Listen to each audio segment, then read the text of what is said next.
అండి. ఎంత బిజీ షెడ్యూల్లో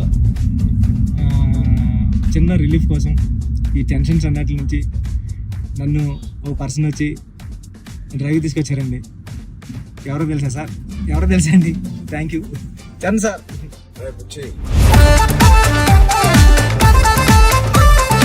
ఏం లేదు బుచ్చి, ఒకటి అడుగుతాను ఏం అనుకో కదా. చెప్పండి సార్.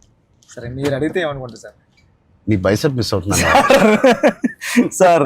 ఆ రోజు చూపి ఒకసారి. ఓజీ వైరల్ అయిపోయిందంటే నన్ను ఎవరు చూడలేదు ఆ మేకింగ్ వీడియో. చిరంజీవి గారి ముందు నువ్వు చూపించిన బైసెప్ ఓజీ పెద్ది అని కూడా అనౌన్స్ చేస్తుంది. హెల్త్ బాగుండాలి sir. Thank you sir. Sir నేను ఒక విషయం చెప్పాలి సార్. చెప్పండి సార్. నేను జిమ్ కి దిల్షునార్లో చదువుకున్నప్పుడు, ఎంబీఏ చదువుకున్నప్పటి నుంచి నేను జిమ్ కి డబ్బులు కట్టాను సార్. కానీ వెళ్ళడం రావడం ఎప్పుడు అంత సీరియస్ గా తీసుకోలేదు కదా సార్. మిమ్మల్ని చూసిన తర్వాత పెద్దిలో మీ డెడికేషన్ చూసిన తర్వాత నిజంగా చెప్తున్నా సార్, మీ డెడికేషన్ చూసిన తర్వాత అరే చరణ్ సార్కి అన్నీ ఉన్నాయి సరే, హెల్త్ కోసం సినిమా కోసం ఇంత కష్టపడుతున్నారు, మనకి ఏం పని ఉంది అసలు? మనం కష్టపడి రోజు ఎక్సర్సైజ్ 40 minutes చేసుకుంటే బాగుంటుందండి రీల్స్ లోని దాంట్లో చూసినప్పుడు నాకు అంత అనుకున్నాను కానీ సార్, ఎన్నో రీల్స్ సేవ్ చేశాను సార్, కానీ అంత ఇంపాక్ట్ క్రియేట్ చేయలేదు. నేను జిమ్ కోసం నేను సేవ్ చేసిన రీల్స్ చూస్తే సార్, ఆ రీల్సే నాకు తెలిసి ఒక నెక్స్ట్ జన్మ కూడా సరిపోతుంది రీల్స్ సేవ్ చేశాను సార్. కానీ మిమ్మల్ని చూసిన తర్వాత డెడికేషన్ చూసిన తర్వాత రోజు 40 minutes చేద్దారని మాత్రం చేస్తున్నా సార్. అసలు నువ్వు నన్ను పెట్టిన టార్చర్ కి ఆ బాడీలు రావడానికి, ఆ బాడీలు అన్ని రావడానికి ఒకటి క్రికెట్ బాడీ అడిగావు. క్రికెట్ సార్ అంటే క్రికెట్ బాడీ అంటే అసలు చాలా లీన్ గా మన తిలక్ వర్మ, హార్దిక్ పాండ్యా ఒక షర్ట్ వేస్తే ఎలా ఉంటుంది, ఇదే నాకు చెప్పింది నాకు నరేషన్ అప్పుడు. అదొక బాడీ అడిగావు. కొన్ని రోజుల తర్వాత మళ్ళీ సార్ క్రికెట్ బాడీలో కూడా మీరు కొంచెం బండగా ఉండాలి. ట్రైబల్ వ్యక్తి ఎంత స్ట్రాంగ్ గా ఉంటాడో అది బాడీ బిల్డింగ్ చేస్తే వచ్చే స్ట్రెంత్ కాదు. అవును సార్. ఆడికి అలవాటుగా ఆ కొండలోని అట్లా తిరగడం వల్ల వచ్చిన బాడీ అన్నట్టు అదొకటి అడిగే. అది అయిపోయిన తర్వాత సార్ మళ్ళీ సార్ కొన్ని రోజులు మళ్ళీ షూటింగ్ జరుగుతా ఉంటే సార్ ఏంటి సార్ నాకు ఆ లుక్ రావట్లేదు అంటావు. ఈ లుక్ షూట్ చేస్తే ఆ లుక్ ఎలా వస్తుంది? కుస్తీ లుక్ కావాలన్నాను సార్. నాకు రెజ్లింగ్ లుక్, కుస్తీ లుక్ కావాలంటున్నావు సార్. నిజంగా చెప్పాలంటే సార్ నాకు అడగడానికి కూడా భయం వేసేది సార్. అంటే ఏంటి టైం లైన్ కూడా ఎక్కువ లేదు సార్. అంటే ఇప్పుడు క్రికెట్ అయిపోయినా షూట్ అయిపోయినా కరెక్ట్గా 2 months కి 3 months కి మీరు మళ్ళీ మన షర్ట్ అయిపోద్దండి. అక్కడ షర్ట్ అయిపోతే మీ బాడీ తెలిసిపోద్దండి. మీరు అలా గ్రాడ్యువల్ గా షర్ట్ ఆ బాడీని అలా మెయింటైన్ చేస్తే కుస్తీ టైంకి మళ్ళీ ఓపెన్ చేయడం అదంతా కూడా చాలా కష్టపడ్డారు సార్. ఆ ఇన్స్పిరేషన్ తీసుకునేందుకు నిజంగా సుకుమార్ గారి బ్యాచ్ మీకు దండం పెట్టాలి. మరి మా గురుగారు అంత కాదు సార్. నేను నువ్వా సార్? మీ గురుగారు ఇంకా బెటరే బాబు.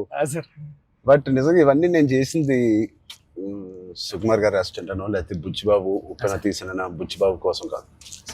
నేను నిజంగా చెప్పాను, I was in love with your script. నువ్వు రాసిన కథ ఆ సరస్వతి దేవి కోసం నేను ఎన్ని చేసినా ఈ సినిమాకి తక్కువే అనుకుని ఏమడిగినా నేను చేశాను. అంత అద్భుతంగా నువ్వు రాస్తావు నీ సబ్జెక్ట్. ఆ సబ్జెక్ట్ కోసం ఆ సబ్జెక్ట్ చేయించుకుని నాతో అనొచ్చు. నువ్వు కాదు సార్ నువ్వు రాసిన సబ్జెక్ట్ అంటే సార్. Thank you sir. కానీ అంటే మళ్ళీ ఇది అయిపోయిన తర్వాత ఇంకొక సెటప్ ఉంది అండి. మళ్ళీ దానికి బాడీ ఇచ్చారు. అదే సర్ప్రైజింగ్ సార్. కానీ ఆ బాడీ ఇవ్వడం కానీ ఇది చాలా స్ట్రగుల్ సార్. అంటే మీ మూడ్ స్వింగ్స్ అన్ని అంటే అక్కడ మళ్ళీ మీరు మళ్ళీ కష్టపడి ఆ ఇసుకలో దిగాల, అబ్బాయి ఎండల్లో షూటింగ్ చాలా చాలా టఫ్ అయిపోయింది సార్. నన్ను మాత్రం క్షమించండి. నిజంగా మనస్ఫూర్తిగా చెప్తున్నాను, నాకు ఏ రోజు కష్టం ఎందుకు అనిపించలేదు అంటే I really enjoyed this process. నచ్చిన పని చేసేటప్పుడు శ్రమ తెలియదు అంటారు కదా, నాకైతే అలా అనిపించింది. బట్ ఇవాళ షూటింగ్ అయిపోయిన తర్వాత నాకు బాగా తెలుస్తుంది, ఎందుకంటే నొప్పులు ఎక్కడెక్కడి నుంచో నొప్పులు బయటకు పడుతున్నాయి. ఇది మా పాపను కూడా ఎత్తుకోవడానికి ఈ చెయ్య కొంచెం నొప్పేస్తుంది. రేపు ఎల్లుండో వెళ్ళి చిన్న ఎక్స్రే తీయాలి. అంటే ఆ కుస్తీలో చేయి పట్టి అది అదురు ఉంటది, అదిరి కొంచెం ఏదో అయింది దీనికి. మళ్ళీ మీకు చేతికి అది కుస్తీలో పట్టడం, ఆ పైల్వాన్స్ అందరం తిరగేయడం అట్లతో పాటుగా మళ్ళీ సార్ పైగా నువ్వు పెట్టింది ఆర్టిస్ట్ కాదు, నిజమైన పైల్వాన్స్. వాళ్ళని బతిమాలి బాబు నువ్వు యాక్టింగ్ చేయరా బాబు అని చెప్పడానికి వాళ్ళకి టర్న్ అవడం గట్రా రావట్లేదు సార్. సినిమా యాక్షన్ చెప్తే వాళ్ళు నిజంగా కుస్తీ నిజంగా పైల్వాన్ పట్టుకుంటారు. పాపం సారీ సార్ అంటున్నారు. మళ్ళీ స్పోర్ట్స్ మ్యాన్ ఇన్స్టింక్ట్ ఉంటుంది కదా, స్పోర్ట్స్ మ్యాన్ స్పిరిట్, అది ఎంత మనం యాక్టింగ్ చేయరా అన్నా కూడా రాదు వాళ్ళకి. నాకే ఊపు వచ్చే ఒరిజినల్ గా వచ్చేసి మిమ్మల్ని మీ ఒక ఫైల్ మన్ అయితే పట్టుకొని వచ్చేసి టప్ మని మీ నెక్క దగ్గర పట్టుకొని అది ఎందుకు సార్ కుస్తీలో మీ కొన్న మీద అంత తప్ప అయితే నేనైతే పానిక్ అయిపోయాను సార్ నేను లేచి అదైతే చాలా అంటే దేవుడు ఉన్నాడు కాబట్టి జరిగింది సార్ కన్ను మీద అంటే నాకు చిరంజీవి సార్ ఏం చేస్తారని భయం వేస్తుంది. సెకండ్ హాఫ్ మనం సినిమా రన్ త్రూ లో కదా తీసాం. అవును సార్, సినిమా రన్ త్రూ లోనే మన షూటింగ్ కూడా సీనిక్ ఆర్డర్ లోనే తీసాం మన సినిమా. సో అది తీయడం వల్ల ఐ థింక్ నాకైతే చాలా చాలా హెల్ప్ అయింది మీరు అలా తీయడం వల్ల. ఒకటి మనందరికి ఇది జర్నీ ఆఫ్ పెద్ది కాబట్టి బిగినింగ్ టు ఎండ్ ఆ జర్నీ ప్రకారంగానే మనం తీయడం అనేది అందరికి ఆ మూడ్ లో రావడానికి అర్థమైంది. ఈ సీన్ ఎందుకు తీస్తున్నాం అందరికి అర్థమైంది, ఎందుకంటే దాని ముందు రోజే ఆ సీన్ తీసాం కాబట్టి. రన్ త్రూ లో వచ్చేసరికి మన సెకండ్ హాఫ్ అంతా మనం ఒకే టైం పీరియడ్ లో షూట్ చేసాం. సెకండ్ హాఫ్ అంటే ఏంటి, కల్మినేషన్ ఆఫ్ ఆల్ ద మీరు రాసిన స్టోరీ అంతా culmination, heaviest action, heaviest emotion, heaviest song second half లోనే పెడతాం. సో అంత హెవీ వర్క్ మనకి లాస్ట్ 65 days లో మనం షూట్ చేసాం. నిజంగా దేవుడు లేకపోతే అంత హెవీ వర్క్, అన్ని కుస్తీ ఫైట్లు, క్లైమాక్స్ ఫైట్, క్లైమాక్స్ సాంగ్, ఇంకో సాంగ్ రే రే రారా ఏమి మనకేం అవ్వకుండా మీకేం అవ్వకుండా నాకేం అవ్వకుండా జరిగిందంటే అది నిజంగా పెద్దకున్న బలం. అది పెద్ద సబ్జెక్ట్ కి పెద్ద స్క్రిప్ట్ చేయించుకుంది తప్ప. లాస్ట్ 75 days షూట్ చేస్తాను సార్. ప్రతి సినిమాలో నాకు ఏదో ఒక యాక్సిడెంట్ అవుతూనే ఉంది. RRR లో కూడా కాలు ఎరక్కొట్టుకున్నాను, రంగస్థలం కూడా ఒకటి ఏదో అయింది నాకు గుర్తులేదు. గేమ్ చేంజర్ లో ఇక్కడ లిప్ కట్ అయిపోయింది, ఇక్కడ ఇది అయింది. కానీ ఎక్కడ ఒక్కరోజు మన షూటింగ్ ఆపింది లేదు. అది నిజంగా అది దేవుడు. ఇంకేంటి బుజ్జి సార్ పోస్ట్ ప్రొడక్షన్ ఎలా జరుగుతుంది చెప్పు, సరదాగా అడుగుతున్నా. సార్ రెహమాన్ సార్ అంటే నేను ట్వీట్ వద్దాం అనుకున్నాను సార్, ఎర్రకొట్టి సార్ RRR అని, అంటే మళ్ళీ 2 ఎట్లా అయిపోతుందో నేను వేయలేదు సార్.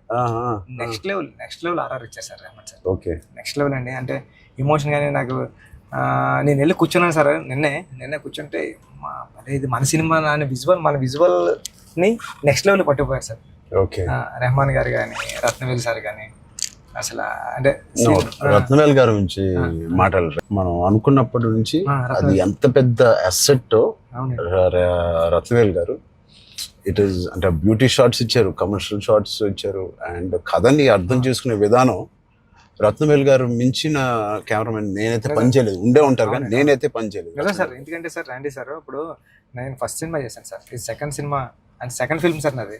ఇంత పెద్ద కెమెరామ్యాన్ ఉండడం వల్ల నాకు చాలా పెద్ద సపోర్ట్ వచ్చింది సార్. ర్యాండీ సార్ లాంటి ఉండడం వల్ల నేను ఏమైనా మిస్టేక్లు చేసినా సరే ఇది కాదు, ఇది చూసుకో ఒకసారి ఆలోచించుకొని వచ్చి చెప్పడం కానీ బిగ్ బ్రదర్ దాంట్లో నో డౌట్ సార్. అంత ఆయన కరెక్ట్ చేయడం కానీ అవన్నీ నేను చూసి దాన్ని ఒక్కొక్కసారి ఆయన నెక్స్ట్ లెవెల్ పట్టిపోయారు సార్. వచ్చి ఇలా చేద్దాం మనం అని. లైటింగ్ మాత్రం వేరే స్థాయిలో ఉంటుంది అసలు. సార్ మీకు చెప్పాలంటే ఢిల్లీ ఎపిసోడ్ ఢిల్లీలో ఎలా ఉన్నారంటే సార్, మీరు ఢిల్లీ ఎపిసోడ్ నాకు మిమ్మల్ని చూసిన ప్రతిసారి కళ్ళంట నీళ్ళు వస్తుంది సార్. ఐ థింక్ నా ఫేవరెట్ ఎపిసోడ్ చెప్పొచ్చు లేదో తెలియదు ఇస్ ద ఢిల్లీ ఎపిసోడ్. అంటే నీ కథ మొత్తం నువ్వు ఇందాక 2 గంటలన్నర కథ లేదా 3 గంటల కథ, ఆ ఢిల్లీ ఎపిసోడే మీ కథ. అవును సార్. ఢిల్లీ నేను ఢిల్లీ ఎడిటింగ్ రూమ్ లో చూసిన ప్రతిసారి మీకు కాల్ చేశాను సార్.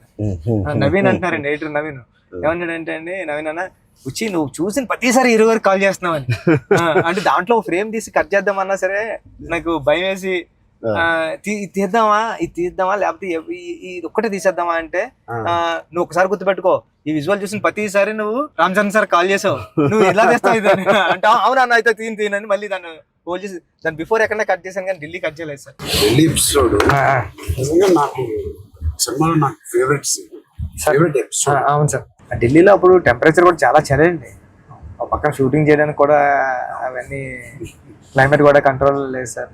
బట్ ఎపిసోడ్ మాత్రం ఢిల్లీ అని అనుకున్నాం, ఎలా షూట్ చేయాలని అనుకున్నాను.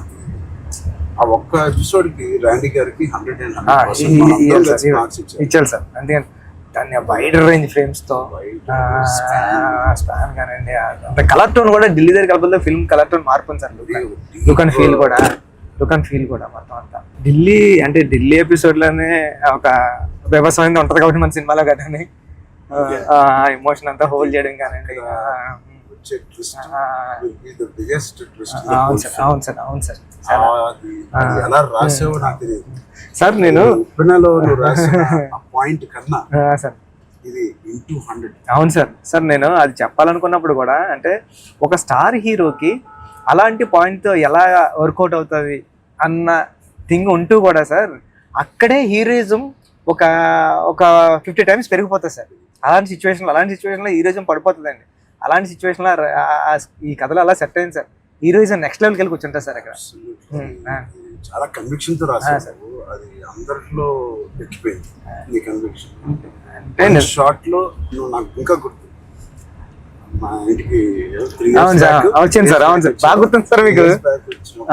సార్ నువ్వు నేను సుకుమార్ గారు కూర్చుని కథ వినాలని డిసైడ్ చేసిన రోజు అవును సార్ నువ్వు ఎలా చెప్పావంటే కదా 2.5 hours నాకు ఇంకా గుర్తుంది. 2 hours 40 minutes 45 minutes. అవును సార్ కింద మంచి మ్యాట్ అన్ని వేయించి కిందే కూర్చుంటాను. మీరు కింద దిగిపోయారు సార్. మీరు కింద అన్ని సీన్ పేపర్ వేసి dialogue to dialogue scene to scene run through తో సీన్ ఆర్డర్ తో నువ్వు నాకు ఎక్స్ప్లెయిన్ చేసాను. నేను ఫస్ట్ మెస్ప్రైజ్ అయిపోయాను. నా వైపు ఎక్కువ తలెత్తి కూడా సీన్ వైపు కదా చూసి కూడా నువ్వు చదవలేదు. తలెత్తి నాతోనే మాట్లాడావు మొత్తం. అంతలాగా నీకు ఎవ్రీ డైలాగ్ గుర్తిపోయింది. నువ్వు ఎన్ని సంవత్సరాలు రాసావు ఈ సినిమా నాకు తెలియదు కానీ four years ఉప్పిన తర్వాత ఎప్పటి నుంచో డెవలప్ చేసావు. నువ్వు నరేట్ చేసిన గ్రిప్పింగ్ గా నరేట్ చేసిన విధానం కానీ నేను మెస్ప్రైజ్ అయిపోయాను. అసలు ఏ కథ చెప్తున్నాడు తర్వాత చెప్పిన విధానానికి నేను సార్. నాకు డౌట్ సార్, కథే అంటే అక్కడ రామ్ చరణ్ సార్ కాదు, బుచ్చిబాబు కాదు, అంటే కథే అంటే కథను నమ్మిన డైరెక్టర్గా నేను వచ్చాను సార్. కథను నమ్మిన డైరెక్టర్గా వచ్చి మీకు నేరేషన్ ఇచ్చినప్పుడు నాలో భయాలు చాలా ఉన్నాయండి. ఇలాంటి స్క్రిప్ట్ ఓకే చేయడానికి, ఇలాంటి ఎమోషనల్ డ్రామా అంటే పెద్ది అంటే యాక్షను, క్రికెట్, రెజ్లింగ్ కాదు సార్. పెద్ది అంటే ఎమోషను. నేను నేరేషన్ ఇచ్చిన ప్రతిసారి నా కళ్ళంట నీళ్ళు వచ్చాయి సార్. అరే అంటే ఏడ్ చేస్తున్నాను కాబట్టి ఏడ్ చేసిన కొన్ని సీన్లు అక్కడ చెప్పడం కూడా తోసేసేవాడి సార్. కానీ ఇలాంటి స్క్రిప్ట్ని మీరు విన్నప్పుడు మీ ఫీలింగ్ అంటే మీరు ఏమనుకున్నారు సార్? అంటే ఇలాంటి స్క్రిప్ట్ చెయ్యాలనుకున్నారా వద్దా? సుకుమార్ గారు ఇచ్చిన కాన్ఫిడెన్స్ వల్ల, సుకుమార్ గారి బ్యాచ్ వల్ల ఆయన ఎందుకో నన్ను చేయమని అడగడం ఏదో ఉంటుంది. లేకపోతే నాకు లేదు కదా ఇంకేదో ఉంది కదా అనుకునే టైంలో సడన్ గా ఇది చేసాము. మన ఇద్దరం ఎప్పటి నుంచో రంగస్థలం టైం నుంచి మనం ఇద్దరం పని చేయాలనుకున్నాం. అవును సార్. అది ఇంత తొందరగా ఫస్ట్ సుకుమార్ గారు ఏదో ఉంటే తప్పని మనకి చెప్పారు. బట్ నాకు ఏం నచ్చిందంటే పెద్ద అనే ఫిల్మ్ లో నువ్వు అన్అడల్టరేటెడ్ గా అంటే ఏవి కమర్షియల్స్ గా ఆలోచించడం కానీ ఫ్యాన్స్ పరంగా కానీ ఏ ఉద్దేశం లేకుండా ఆ కథకి ఏది న్యాయం అదే నువ్వు రాసావు, అదే నాకు చెప్పావు. అక్కడ నీ నిజాయితీ నాకు ఫస్ట్ నచ్చింది. నా క్యారెక్టర్ లో ఉన్న నిజాయితీ నచ్చింది. పెద్దిగాడి క్యారెక్టర్ లో ఉన్న నిజాయితీ నాకు నచ్చింది. దాని తర్వాత ఏదేమైనా లైఫ్ లో ముందుకు సాగుతూ వెళ్ళాలి అనే point is the biggest point of Peddi. Hurdles వచ్చిన ఇంకోటి ఇవన్నీ దేనికి చేస్తున్నారు, ఆ కథ ఏంటి, ఆ కథ ఇవన్నీ దేనికి చేస్తున్నారు, ఇన్ని ఆటలు ఎందుకు ఆడుతున్నారు, అదేంటి crossover athlete. Main point అది sir. Main point crossover athlete. ఆ క్రాస్ ఓవర్ అథ్లీట్ ఒక అథ్లీట్ గా వెళ్ళొచ్చు, ఒక కొంత దూరం వరకు తన జీవితంలో ఏదో ఒకటి సాధించవచ్చు. ఇంత తపంతో how come he went that far to do that and achieve that goal. That I feel identity, గుర్తింపు కోసం. సార్ నిజంగా చెప్పాలంటే ఈ కథ రాయడానికి మెయిన్ కారణం, మీ దగ్గరికి వచ్చి నేరేషన్ ఇవ్వడానికి కారణం అంటే మీరు ఎప్పుడో మెరుపు టైంలో ఎప్పుడు ఎంట్రీ చేస్తే నాకు స్పోర్ట్స్ సినిమా చేయాలని కోరిక అన్నారు సార్. అంటే సార్ 10 రోజులు చేసిన అప్పుడున్న టెక్నాలజీ, ఆ గేమ్ తీసే టెక్నాలజీ కానీ స్పోర్ట్స్ లేకపోతే ఏదో కుదరక అది నిజంగా ఈ రోజు నాకు నేను అనుకున్నాను సార్. ఆ రోజు చరణ్ సార్ ఒక స్పోర్ట్స్ చేయాలనుకున్నారు, ఈ రోజు నేను క్రాస్ ఓవర్ పెట్టి అని ట్రై చేశాను సార్. సార్ అంటే ఇది నిజంగా చెప్పాలంటే ఒక మాట ఉంది సార్. ఉప్పిన తర్వాత ఉప్పిన రిలీజ్ అవ్వలేదండి. కోవిడ్ టైంలో ఉప్పిన ఓటీటీకి అంటున్నారు సార్. ఓటీటీ వేసేద్దాం.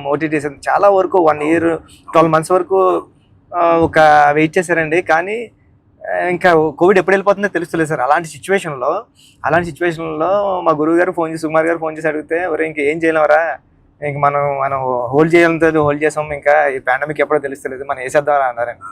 ఓటీటీ వెళ్ళిపోదాం అన్న టైంలో ఇంకేం చేయాలో తెలియక సుఖ సార్ని అడిగాను, సార్ ఏం చేస్తే బాగుంటుంది సార్ అంటే, నీ దగ్గర ఉన్న లైన్లు చెప్పరా అన్నారండి. ఈ లైన్ చెప్పాను సార్. ఈ లైన్ చెప్పినంటే సుఖ సార్ అన్నారండి, ఈ లైన్ అదిరిపోద్దురా, చేయరా, మళ్ళీ కొత్త ఫిల్మ్ అయిపోతుంది, ఐడియా కొత్తగా ఉంది అన్నారు. అవునా అని సార్ మీరు నమ్మరు, నాకు స్క్రీన్ షాట్ ఉంది, మా స్టాండర్డ్ రామన్ గారికి కూడా అది బుక్ మరి రాసిపోయి పిఠాపురం దత్తత స్వామి గుళ్ళోకి వెళ్ళి కూర్చొని, నాకు సెకండ్ ఫిల్మ్లో హీరో రామ్ చరణ్ గారు, మీకు చూపిస్తాను సార్ ఎప్పుడన్నా ఏదైనా ఇంటర్వ్యూ, రామ్ చరణ్ గారు. అవును సార్, చూపించాను సార్ మీకు. హీరో బెల్లం ఫ్యాక్టరీలో వర్క్ చేస్తూ ఉంటాడు, క్యారెక్టర్ సూపర్ ఉంటుంది, పెద్ది అని రాశాను సార్. ఫస్ట్ ఫిలిం ఇంకా రిలీజ్ కాలేదు, సెకండ్ ఫిలిం రామ్ చరణ్ గారితో డ్రీమ్ అంటే నేను అనుకుంటాను సార్, మనిషి గట్టిగా కోరుకుంటే ఏదన్నా అయిపోతుంది సార్, గట్టిగా కోరుకోవాలి సార్. నాకు కూడా ఇంత గొప్ప సినిమాలో హీరోగా చేయడం అనేది, గొప్ప రైటింగ్ రావడం అనేది, అది కూడా నేను ఎక్కడో అనుకున్నాను, ఎప్పుడో మెరుపు అప్పుడు అనుకున్నాను ఒక స్పోర్ట్స్ సినిమా చేయాలి మీ సంకల్పమే సార్ అది. అప్పటి నుంచి 10 ఏళ్ళు అయిపోయింది మెరుపు, ఆల్మోస్ట్ 12 years అయిపోయింది. ఆ 12 years నుంచి నా కోరిక, నీ కోరిక ఏదో సరే ఇద్దరిని సుకుమార్ గారు కలిపారు. సుకుమార్ గారు దేవుడు మా గురుగారు తీసుకొచ్చి, అందుకే నేను ఎప్పటికీ మా గురుగారు 2 పని ఉంటాను సార్. నిజంగా ఏదైనా అంత గట్టిగా అనుకోవాలనేది నాకు మళ్ళీ అనిపించింది. అనుకుంటే సాధ్యం అవుతుంది అనేది, అనుకుంటే అవుతుంది అన్నారు. మీరు ఏదైతే అన్నారో ఇదే మన కథ సార్. పెద్దిగాడు ఏది వదలడే అండి, పెద్దిగాడు పట్టుకుంటే అంటే చిన్న చిన్న ఇన్సిడెంట్లకే ఈ జనరేషన్ అంతానే అది కాదు, ఇది అవుతులేదు అని కొద్ది ప్యానిక్ అయిపోయి రకరకాల డెసిషన్ తీసుకున్నారు కదా సార్. అలాంటి సిచ్యువేషన్లో పెద్ది చాలా ఇన్స్పిరేషనల్ క్యారెక్టర్ సార్. పెద్దిగాడు అందరికీ హృదయంలో ఉండిపోతారు సార్. పెద్దిగాడు చాలా ఇన్స్పిరేషనల్ క్యారెక్టర్ అండి. అంటే నిజంగా చెప్పాలంటే పాఠ్యాంశాల్లో అంటే బుక్స్లో ఉండాల్సిన క్యారెక్టర్ అండి. 7th class నాన్ డీటెయిల్లో ఉంది సార్. అంటే పట్టుదల ఉంటే సాధించలేనిది లేదని. అలాంటి బుక్ లో నేను రాసినప్పుడు నాకు ఆ కథ గుర్తొచ్చిందండి. అరే విక్రమాదిత్య ఏదో అండి అతని పేరు. అతను చాలా స్ట్రగుల్ అయ్యి అనుకున్నదాన్ని రీచ్ అవుతాడండి. అంటే పెద్దికి కూడా విజయం అంత ఈజీగా దొరకలేదండి. పెద్ది చాలా స్ట్రగుల్ అవుతా తన విజయాన్ని, తన డెస్టినేషన్ ని, తన గోల్ ని రీచ్ అవ్వగలిగాడు కానీ అంత ఈజీగా ఈ జనరేషన్ చిన్న చిన్న వాటికే కొద్దిగా ప్యానిక్ అయిపోయి అది కాదు ఇది కాదు అంటారండి. ఇది చాలా ఈ జనరేషన్ సెట్ అవుతుంది. ఈ జనరేషన్ కి చాలా ఇన్స్పిరేషనల్ స్టోరీ. మోటివేషన్ అంటే ఐ ఫీల్ ఒక వ్యక్తికి మోటివేషన్ దొరకడం పొద్దున్న లేచి, అంటే ఇలాంటి సిచ్యువేషన్ వచ్చి నా లైఫ్ లో కూడా వచ్చింది. ఇది వాళ్ళ జనరేషనే కాదు, కోవిడ్ టైంలో అందరికీ ఒక రకంగా కొట్టింది కదా కోవిడ్. మానసికంగా కొట్టింది, హెల్త్ పరంగా కొట్టింది, ఫైనాన్షియల్ గా కొట్టింది, ఈ వేరే వేరే రకాలుగా కొట్టినాయి. నాకు కూడా ఒక రకంగా కొట్టింది. And it was very low phase అవన్నీ అన్నాను, కానీ ఇట్ ఈస్ అంత స్ట్రాంగ్ వర్డ్స్ నేను వాడట్లేదు, కానీ ఒక కన్ఫ్యూజ్డ్ స్టేట్ లో ఉండేవాళ్ళం. అంటే అప్పటికి RRR మధ్యలో మీకు కూడా సార్, నాకు కూడా RRR 30-40% అయిన తర్వాత ఆ బ్రేక్ పడింది, అయితే 50% తర్వాత ఆ బ్రేక్ పడింది. పీక్ లో నా ట్రైలర్ రిలీజ్ అయింది. అంటే అంత పీక్ బాడీ లో RRR స్టాప్ అయింది. సో ఏం చేయాలి, జిమ్ నేను ఒక అపార్ట్మెంట్ లో ఉండేవాడిని అప్పుడు. దాని తర్వాత ఇప్పుడు ఇంటికి షిఫ్ట్ అయ్యాను కదా. సో అక్కడి నుంచి అసలు ఉన్నారా, మన చుట్టూ ఉన్న వ్యక్తులు ఒక్కొక్కరు చనిపోవడం చూసి ఆ ఉపాసన ఇంట్లో ఉండడం వల్ల ఆ హాస్పిటల్ కాల్స్ విని నేను ఇంకా ఆఖరికి నా హోమ్ థియేటర్ లో కూర్చొని టీవీ చూస్తూ ఉండేవాడిని. పక్కన ఆవిడ అక్కడ ఉండేది, అది వినలేక నేను ఒక్కడనే ఉండలేక, బికాస్ ఆవిడతో ఉంటే ఏదో ఒక కాలక్షేపం ఉండేది. హోల్ కోవిడ్ నువ్వు నమ్మవు, ఉపాసన ఒక రూమ్ లో తన కాల్స్ పాపం తన అందరు పేషెంట్స్ ని డైవర్ట్ చేయడం అవన్నీ చూస్తా ఉంది. నేను ఇంకో రూమ్ లో అలోన్ గా ఆల్మోస్ట్ ఫ్యూ మంత్స్ నేను ఒక్కనే ఉండేది. అది నాకు గట్టి కొట్టేసింది. అంటే ఒంటరిగా ఉన్నప్పుడే మీకు థాట్స్ వస్తాయి, అది ఓవర్ గా నువ్వు అన్ని రోజులు ఒంటరిగా ఉన్నప్పుడు ఆ థాట్స్ వేరేగా మారుతాయి. అలా మారినప్పుడు నేను మానసికంగా కొంచెం లో అయ్యాను. ఆ టైంలో నాకు తెలిసి తిరిగి కోవిడ్ రీఓపెన్ అవుతున్నప్పుడు, ఏవో చాలా ఇష్యూస్ ఉన్నప్పుడు నాకు రాజమౌళి గారు నీకు ఫోన్ చేశాను. రాజమౌళి గారికి ఫోన్ చేసి, సార్ ఒకసారి కలవాలి మిమ్మల్ని అంటే ఆయన వచ్చారు. ఏం చేయాలంటే మళ్ళీ షూటింగ్ స్టార్ట్ అవుతుంది, నాకు అదే జోష్, ఏదైతే షూటింగ్ మనం ఆపామో టైంలో నాకున్న జోష్ అది రావట్లేదు సార్. నాకు ఏంటో అర్థం కావట్లేదు. ఇంత పెద్ద సినిమా, ఇంత పెద్ద డైరెక్టర్తో నేను చేస్తున్నాను, ఏమవుతుంది నాకు, ఎందుకు నాకు మోటివేషన్ రావట్లేదు అంటే, ఆయన చెప్పిన మాట ఇవాల్టి వరకు I have kept it in my heart. ఎప్పుడైనా చరణ్, అది మోటివేషన్ ఏదో ఒక పెద్దది వస్తేనే రాదు. దీనికన్నా పెద్దది ఏముంటుంది, ఆర్ఆర్ఆర్ కన్నా పెద్దది మోటివేట్ చేయడానికి. అయినా నాకు రేపు పొద్దున లెగిసి వర్కౌట్ చేసి మీ షూటింగ్ కి రావాల్సిన మోటివేషన్ నాకు రావట్లేదు. అందం ఏంటి నేను. సో చరణ్ అలా కాదు, షూటింగ్ కి ఇంకా 20 days టైం ఉంది. ఇంకో 20 days లో లాక్డౌన్ ఓపెన్ చేస్తున్నారు, ఫస్ట్ లాక్డౌన్. సో నీకు 20 days టైం ఉంది. ఒక పని చెయ్యి, స్టార్ట్ స్మాల్. ఈ రోజు నేను ఇవాళ లెగిసి ఏదో పని అనుకోవాలి, ఆ పని కోసం నువ్వు లెగాలి, ఆ పని దొరకాలి. ఆ పని ఏంటి, ఏమి లేదు ఇప్పుడు కోవిడ్ లో. ఆ పని ఏముంటది, ఎలా ఉండదు.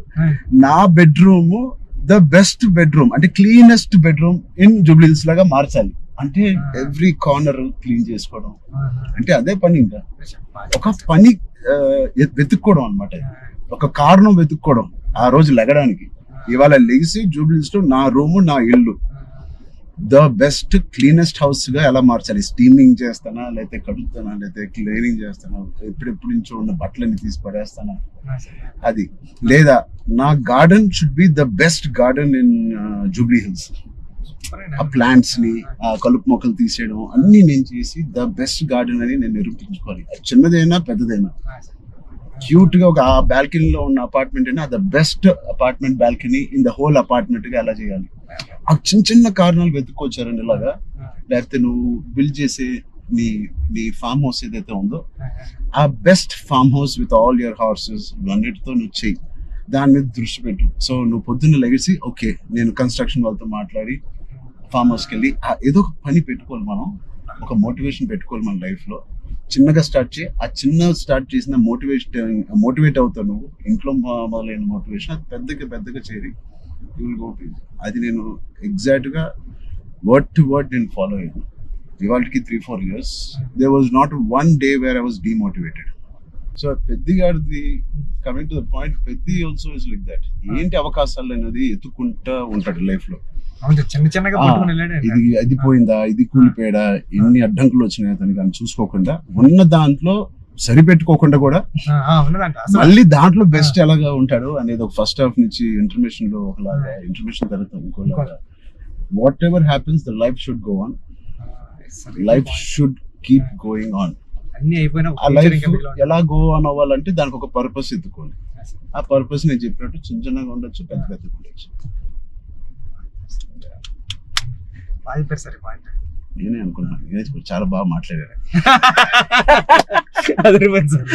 లేదు, ఐ థింక్ ఇవన్నీ కోవిడ్ నుంచి, కథ నుంచి వెరీ వెరీ ఇన్స్పైరింగ్ కథ. ఈ మధ్య ఒక ఇన్స్పైరింగ్ కథల్లో నేను చూడడం అనేది నేను ఎక్కడ చూడలేదు. అంటే ఒకప్పుడు లగాన్ చూసాను, ఒక దంగల్ చూసాను, స్వయం కృషి ఉంటదండి. అంటే సార్ ఇది ఉంటూ అంటే ఎక్కడ కమర్షియలైజ్ తగ్గదు సార్ పెద్ద. అంటే ఒక స్టార్ హీరోతో ఇలాంటి ఆర్గానిక్ కథ చెప్పడం అంటే చాలా టఫ్ జాబ్ సార్. ఈ రెండు బ్లెండ్ చేయడం. తమ్ముడు అనే సినిమా అది కూడా కరాటే ఇవన్నీ ఉండి చాలా బేవర్స్ గా తిరిగే ఒక తమ్ముడు ఒక కారణం వల్ల ఒక పర్పస్ వెతుక్కుని నేను ద బెస్ట్ గా అవ్వాలి, మా ఫాదర్ కి నిరూపించుకోవాలి. సో ఆయన పర్పస్ ఆ ఫాదర్ కి నిరూపించుకోవాలి. అంతేనా? బ్రదర్ ఒకటి బ్రదర్ కాళ్ళు ఇరిగింది, అది ఫాదర్ వీడేం చేస్తాడు బ్రదర్ కాళ్ళు అంటే. సో ఆ కారణం ఒకటి ఎత్తుక్కోవడం అనేది, అది నీ సినిమాలో నీ కారణం అనేది is the most biggest commercial point. దానికి audience will be shocked. Waiting sir, దానికోసం టెన్షన్ గా ఉందండి. పెద్ది అంటే పెద్ది అన్నదే అంత ఒక స్టోరీ అండి. ఇంకా స్టోరీ మీరు రామ్ చరణ్ గారు కనిపించలేదు సార్. చూసిన వాళ్ళు అందరూ కూడా అదే చెప్తున్నారండి. రామ్ చరణ్ గారు కనిపించకుండా దాంట్లో అంతలా ఇన్వాల్వ్ అయిపోయారండి మీరు. ఒక పావు గంట ఒక హాఫ్ అన్ అవర్ సినిమా తర్వాత పెద్ద క్యారెక్టర్ లోకి వెళ్ళిపోతాం సార్. మీకు జాన్వీ క్యారెక్టర్ కూడా is looking so beautiful. And నువ్వు అనుకున్నప్పుడు నుంచే జాన్వీ కపూర్ అని అంటానే ఉన్నావు. కానీ అమ్మాయి కూడా ఒక హీరోలా ఉంటది సార్. అక్షయమ్మ క్యారెక్టర్ అంటే చాలా strong character sir. Akshayamma is very good aura. అవును sir. Every time Janhvi screen మీదకి వచ్చినప్పుడు ఆవిడ ఆరా సగం పని చేసుకుని వెళ్ళిపోతుంది. కొన్ని వాళ్ళు అమ్ముకున్న వాళ్ళ ఆవిడకి స్ట్రైట్ దిగిపోయింది. సార్ కొన్ని సీన్స్ లో శ్రీదేవి గారి లాగా అనిపిస్తుంది రేపు వచ్చి సార్.